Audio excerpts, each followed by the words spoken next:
انسانیت کا ایمانی لحاظ سے عروج اور زوال کا تذکرہ ہوتا ہے۔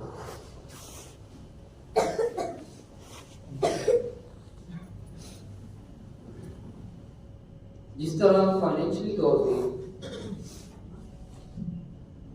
انسان پہ کبھی عروج کبھی زوال آتا رہتا ہے،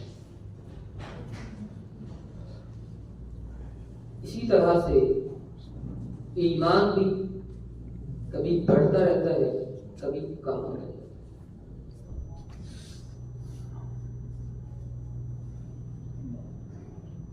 تو نبی کریم صلی اللہ علیہ وسلم کی اسی حدیث سے شروع کریں گے جس پہ ہم نے لاسٹ ٹائم اختتام کیا تھا۔ آقا علیہ السلام ارشاد فرماتے ہیں ایک وقت ایسا آئے گا دنیا پہ اللہ کا نام لینے والا کوئی انسان باقی نہیں رہے گا۔ انسانوں کے دل سے، مسلمانوں کے دل سے اللہ کا خوف، اللہ کا ڈر ختم ہوتا جائے، حتیٰ کہ یہاں تک رشتوں کی تمیز بھی ختم ہو جائے گی۔ وہ حیا کا جو ایک پیمانہ ہے، حیا کا جو ایک زاویہ ہے، وہ بھی ختم ہو جائے گا۔ جب میں اس بات کو بیان کرتا ہوں اکثر اوقات میرے اپنے پسینے چھوٹتے ہیں اور میں حیران و شکر رہ جاتا ہوں۔ ہمارے شہر کے پاس ایک بچہ آتا ہے، ایک نوجوان آتا ہے، مسئلہ پوچھنے کہتا ہے حضرت صاحب مجھ سے گناہ ہوا ہے، مجھ سے خطا ہوئی ہے، مجھے اس کا کفارہ بتائیں۔ شیخ کہتے ہیں بیٹا بتاؤ تو صحیح کیا مسئلہ ہے؟ کہتے ہیں بتا نہیں سکتا۔ وہ اصرار کرتے ہیں، اصرار کرنے پہ کیا بتاتا ہے؟ کہتا ہے ایک ہی کمرہ تھا، میں بھی بیٹھا تھا، میری بہن بھی بیٹھی تھی، سامنے ٹی وی چل رہا تھا، ٹی وی پہ ناچنے والے اپنا ناچ پیش کر رہے تھے، ایون یہاں تک گندے مناظر آئے، فحش فلم چلی، مجھ سے رہا نہ گیا، میں نے اپنے ہی ہاتھوں سے اپنی عزت کے ٹکڑے ٹکڑے کر دیے۔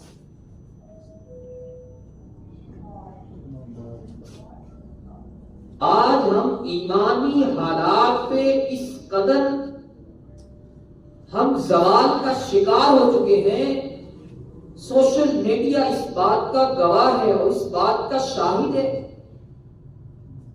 آپ نیٹ پہ ریسرچز کیجئے، یہ انسان اتنا ذلیل بن چکا ہے، اپنے ہی جیسے انسانوں کی لاش کو قبر سے نکالتا ہے، تازہ دفن شدہ کسی ماں بہن بیٹی کی لاش کو قبر سے نکال کر اس کے ساتھ منہ کالا کرتا ہے، ابھی بھی اس کے دل کو سکون نہیں آتا، پھر اس کو اس کے جسم کے ٹکڑے ٹکڑے کرتا ہے، ہنڈیا پہ چڑھاتا ہے، اس کی یخنی پیتا ہے، اس کا گوشت کھاتا ہے، پھر اس کے دل کو سکون۔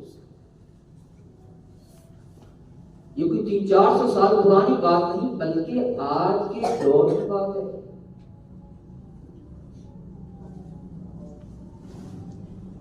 یہ انسان کبھی عروج پہ جائے گا، کبھی زوال پہ جائے گا، لیکن جب زوال کی بستیوں کے اندر گرتا گرتا انسان آخری درجے کو بھی کراس کر جائے گا، پھر آواز آئے گی یوم تبلی السرائر، اے انسانوں میں تمہیں مہلت دیتا چلے آیا، میرے ناموں میں سے، میری صفات میں سے ایک صفت یہ بھی تھی، میں ستار تھا، میں ستیر تھا، تم گناہ کرتے چلے گئے، خطائیں کرتے چلے گئے، میں تمہارے عیبوں پہ پردے ڈالتا چلا گیا، میں تمہارے گناہوں پہ پردے ڈالتا چلا گیا، میں تمہاری خطاؤں پہ پردے ڈالتا چلا گیا، لیکن آج تمہاری مہلت کا وقت ختم ہوا چاہتا ہے، یوم تبلی السرائر، آج میں تمہارے عیبوں سے پردے اٹھانے والا ہوں۔ عیبوں سے پردے کیسے اٹھائے گئے؟ اس سے پہلے چند انسان کے سوالات ہیں، ان کے جوابات اللہ نے قرآن پاک کے اندر دیے ہیں۔ میں چاہتا ہوں کہ اس مسئلے کو سمجھنے سے پہلے ہم اس بات پہ غور کریں جو انسان کے ذہن کے اندر کچھ سوالات آتے ہیں۔ پہلا انسان نے پہلا سوال کیا کیا، میں مر جاؤں گا، مٹی ہو جاؤں گا، ہڈیوں سے انسان کیسے؟ اتنے سال پہلے انسان دفن کیے گئے، تو یہ ہڈیوں سے انسان کیسے بنے؟ اللہ نے اس کا جواب دیا. اللہ فرماتے ہیں الم نخلقکم من ماء مہین، بلکہ اس سے پہلے اللہ فرماتے ہیں هل اتى على الانسان حين من الدهر لم يكن شيئا مذكورا. اس 50 سال کے بزرگ سے پوچھیے، اس 100 سال کے بزرگ سے پوچھیے، اس 20 سال کے نوجوان سے پوچھیے، اس میری ماں سے پوچھیے، اس میری بہن سے پوچھیے، اس جوان سے پوچھیے، آج اس کا 6 فٹ قد ہے، آج جو گھوڑا ہے، گبرو ہے، جوان ہے، اس سے پوچھیے 20 سال میری عمر ہے. 20 سال پیچھے جا، دنیا بھی تھی، انسان بھی تھے، نوجوان بھی تھے، نظام چل رہا تھا، سورج بھی تھا، چاند بھی تھا، لیکن تیرا دنیا پہ نام و نشان لم یکن شیئا مذکورا.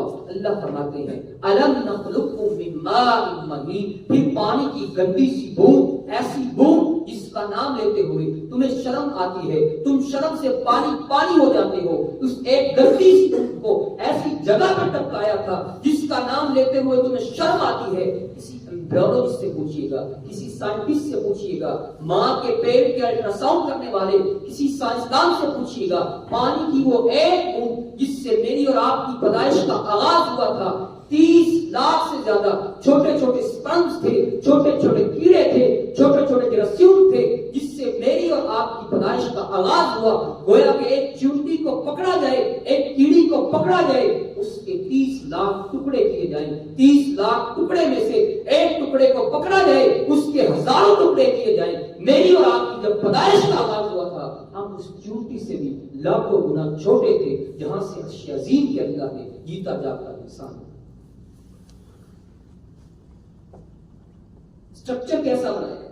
ہم نے جوتا بنانا ہو، ہمیں فیکٹری کے لیے ڈفرنٹ طرح کا مٹیریل چاہیے ہوتا ہے، ڈفرنٹ طرح کی ہمیں مشینری چاہیے ہوتی ہے. ماں کا پیٹ تھا، چھوٹا سا رحم تھا، بال بنائے، اس کے لیے اور میٹیریل کی ضرورت تھی. آنکھیں بنائی، اس کے لیے اور میٹیریل کی ضرورت تھی. اللہ کا قرآن اس انداز سے سمجھاتا ہے. اللہ فرماتے ہیں ثم خلقنا النطفة علقة فخلقنا العلقة مضغة فخلقنا المضغة عظاما فكسونا العظام لحما ثم انشأناه خلقا آخر. تیری آنکھیں بنائی، میٹیریل اور چاہیے تھا. تیرا دماغ بنایا، میٹیریل اور چاہیے تھا. تیرے ناخن بنائے، میٹیریل اور چاہیے تھا. تیری زبان بنائی، میٹیریل اور چاہیے تھا. تیرے دانت بنائے، میٹیریل اور چاہیے تھا. ہم نے تمہارا ناک بنایا، میٹیریل اور چاہیے تھا. تمہیں بنانے سنوارنے کے لیے پاؤں یہ نہیں ایک ادھر لگا ہے ایک ادھر لگا ہے، پاؤں برابر سرابر کیے. فجعلناه في قرار مكين، تمہیں برابر سرابر کیا. اور مشینری کی ضرورت تھی، لیکن دیکھ تو صحیح وہ کتنا قادر ہے، وہ کتنا رحیم ہے، وہ کتنا مقتدر ہے. اللہ رب العزت نے جس فیکٹری کے اندر، جس کارخانے کے اندر تیری اور میری پیدائش کا آغاز کیا تھا، اللہ فرماتے ہیں ایک پانی کی گندی سی بوند تھی، اس میں سے ایک جراثیم کو لیا گیا. پھر اس کے اندر، اس کارخانے کے اندر 3 اندھیروں کے اندر تیرے بال بھی وہی بنائے، تیری آنکھیں بھی وہی بنائی، تجھے پیدا بھی وہاں پہ کیا. پھر تو خون کا لوتھڑا بنا، پھر تیری ہڈیاں بنائی، پھر گوشت کا ٹکڑا بنا، پھر اس کے بعد گوشت چڑھایا گیا ہڈیوں کے اوپر. ثم انشأناه خلقا آخر، پھر تمہیں جیتا جاگتا انسان بنا کے دنیا میں لے کے آئے. پھر بھی اپنی بے بسی دیکھ، پھر بھی اپنی لاچاری دیکھ. پھر بھی تو اتنا بے بس تھا، اتنا لاچار تھا، اپنے ہاتھ سے روٹی کا نوالا اٹھا کر اپنے منہ تک نہ لے جا سکتا تھا. ایک روٹی کا نوالا اٹھانے کے لیے تو ماں کا مجبور تھا، رو کے تو بتایا کرتا تھا. اس کے بعد تو اپنے پیشاب پکانے کے اندر کھیلا کرتا تھا.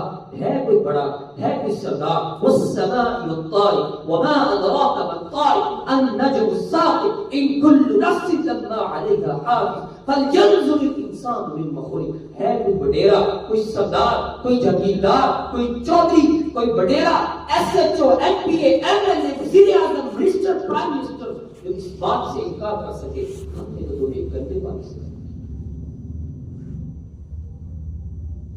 دنیا کے اندر آیا ہے فجعلناه في قرار مكين فلينظر الانسان مما خلق. اللہ کہتے ہیں چلو اس کی بھی سمجھ نہیں آتی، جب اللہ بات کرتے ہیں تو منوا بھی چھوڑتے ہیں. اللہ فرماتے ہیں اس سورج کو دیکھا تھا، تمہیں فٹ بال سے نظر آتا ہے، تمہاری زمین سے 12 لاکھ گنا بڑا بنایا، اس سے بڑے گلیکسیز اور مجموعہ نجوم بنائے. ہم اپنی ننگی آنکھ سے 30,000 ستارے ایک مرتبہ دیکھ سکتے ہیں. ایک چھوٹی سی مائکروسکوپ اگر لگایا جائے ہم 3 کروڑ ستارے دیکھ سکتے ہیں، لیکن اللہ رب العزت نے ہماری زمین کو کتنا بڑا بنایا ہے، زمین کو کتنا بڑا بنایا ہے، اس سے بڑا سورج 12 لاکھ گنا بڑا، اس سے بڑا ایک ستارہ ہے جس کا نام لیوی کارپس میجورس ہے۔ اللہ نے اس ستارے کو زمین سے 99 کروڑ گنا بڑا بنایا ہے۔ وہ کائنات کا مالک کہتا ہے جو ان ستاروں سیاروں کی نگرانی کر سکتا ہے، کیا انسان اس نے تمہیں بے خبر چھوڑ دیا؟ ہم تمہیں دنیا میں لے کے آئے ہیں، تمہیں پیدا کیے، فَلْيَنْظُرِ الْإِنسَانُ مِمَّا خُلِقَ، خُلِقَ مِن مَاءٍ دَافِقٍ يَخْرُجُ مِن بَيْنِ الصُّلْبِ وَالتَّرَائِبِ۔ وہ اللہ کہتا ہے پھر تو دنیا کے اندر آیا، پھر ماں کی گود کے اندر، ماں کی کوکھ سے نکل کر ماں کی گود میں آیا، پھر بھی تو بے بس تھا، تو لاچار تھا، تیری بے بسی کا یہ عالم تھا، روٹی کے چند نیوالے اٹھا کر اپنے منہ تک نہ لے جا سکتا تھا، پھر تو اتنا بے بس تھا، اپنا پیشاب پخانا خود صاف نہ کر سکتا تھا، پھر اس کے اندر تو پھیرا کرتا تھا، تیری زندگی گزرتی چلی گئی، پھر تجھ پہ بچپنا آیا، پھر تجھ پہ جوانی آئی، آج اللہ کے سامنے کھڑا ہوتا ہے، آج اللہ کی نافرمانیاں کرتا ہے، اللہ کا کھا کے، اس کا انڈا کے، اس کا پہن کے، پھر اس کی نافرمانیاں کرتا ہے۔ اللہ فرماتے ہیں کوئی بات نہیں، ہم تمہیں ڈھیل دیتے جا رہے ہیں، لیکن یاد رکھنا انہ علی رجعہ لقادر۔ اللہ جس طرح ماں کے پیٹ سے تمہیں دنیا میں لانے پہ قادر ہے، اسی طرح تمہیں قبر کے پیٹ میں لے جانے پہ بھی قادر ہے۔ موت سے جیسے کوئی انکار نہیں کر سکتا، انہ علی رجعہ لقادر۔ وہ اللہ قسمیں اٹھا کے کہتا ہے اسی طرح قبر کے پیٹ سے تمہیں اٹھا کر آخرت کی دنیا میں لے جانے پہ بھی قادر ہے۔ یہ تمہید باندھنے کے بعد اللہ کو بات کرے تو کوئی سچی بات ہے، لیکن اللہ نے سورۃ طارق کے اندر مختلف مقامات کے اندر یہ تمہید کیوں باندھی ہے؟ مجھے اور آپ کو سمجھانے کے لیے باندھی ہے۔ یوم تبلی السرائر، اے انسان یہ قسمیں اٹھانے کے بعد میں کہتا ہوں اس دن تمہارے راز کھول دیں۔